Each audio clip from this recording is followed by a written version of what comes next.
All right, people, listen, let's go for a walk. All right, early morning walk to get that blood pumping for the day. Of course, as you're walking, we're going to be talking about Manchester United. All right, what is going on with Manchester United?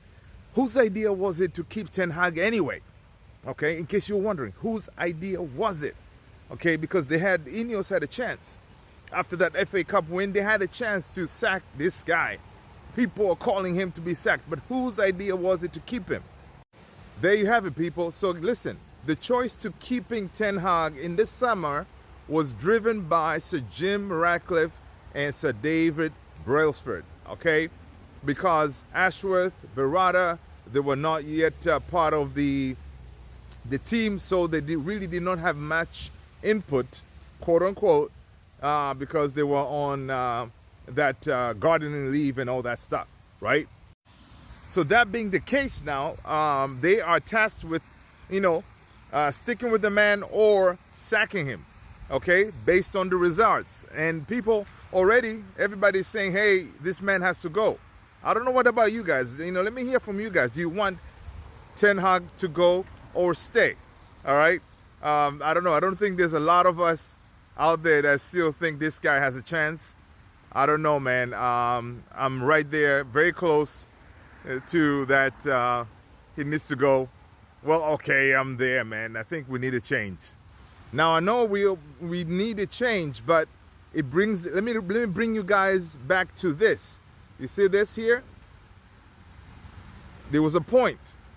Fergie was facing the same scrutiny, right? Fergie must go. They had banners flying, on Old Trafford. People wanted him to go. And guess what happened? The rest is history, as they say. But one thing I know about Ineos, they're going to make the right decision because they're plugged into what the fans and the regular Man United supporters like you and me all think, right? They're plugged into it. So they know who we don't want. So look, according to Melissa Reddy, Manchester United are aware appointing Gareth Southgate as the manager would not be received well by the fan base. Hell yeah! So look, that being said, Manchester United will face fresh challenges to meet PSR if they go another year without qualifying for Champions League. Again, this is basically it's a no-brainer, okay? No-brainer or it's a no-go. We have to be back in the Champions League next season, all right? That's where we come into that, a change is needed, okay? If Ten Hag, obviously, is struggling to make sure that we're going to get there. So that being the case, guys, okay, who are the candidates, right? Who are the ones emerging to be, okay, they could be those top three kind of situation. A list came out, was put together by the Mappeteers. Check this out. So, guys, according to the Mappeteers, right? I can't even say it, the Mappeteers, okay? The three candidates on Manchester United long-term managerial list is Xabi Alonso, Kieran McKenna, Ruben Amorim. Let me know with you guys, who would you want to take, all right? For me, from the top is Xabi Alonso, hands down, all right? But again, he's a Liverpool legend. Is he going to come to us? So if it's not him, all right, I'm going to go with Amorim, okay?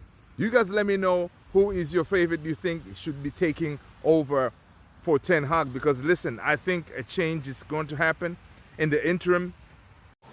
We know for a fact that Man United would consider putting Ruud van Nistelrooy in interim in charge, if they decide to sack Ten Hag.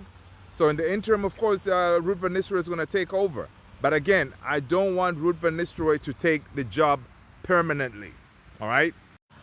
Now, why don't I want Ruud van Nistelrooy to take over permanently? Because I don't want us to go through the same cycle like we went through with Ole. One of our legends takes over. I know Ruud can take over, and then once he does, for example, he takes over and then he starts lighting up, getting us winning again, playing good football. And then as fans, we get excited. We're like, no, give the job to Ruud. he needs to stay, man. He's the one. And then next year, these players down tools again. And then next thing we're sitting here, oh, Rude has to go, sack Rude. No, we don't want that, man. We don't want another of our legends, right, to be put through the cycle. Because that Man United team, there's a lot going on with that team that needs to be fixed.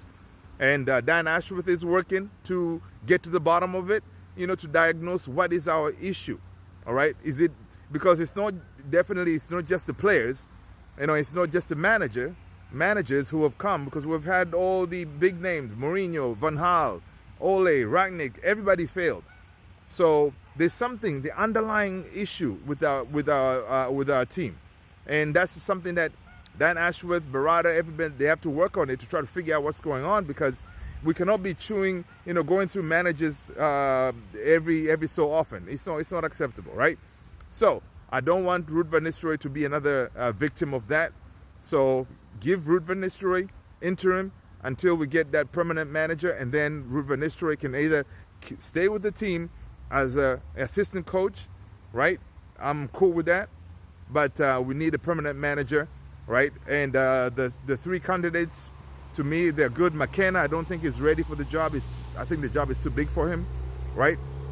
I would like for him to have more experience in the Premier League, right? So for me, not McKenna.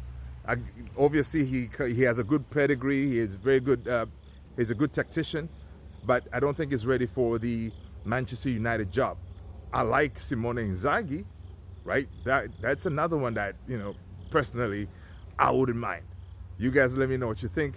Hit that like, hit that subscribe, smash that follow. All right, I'll talk to you guys on the next one.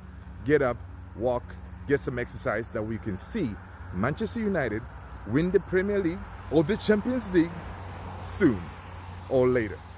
Peace.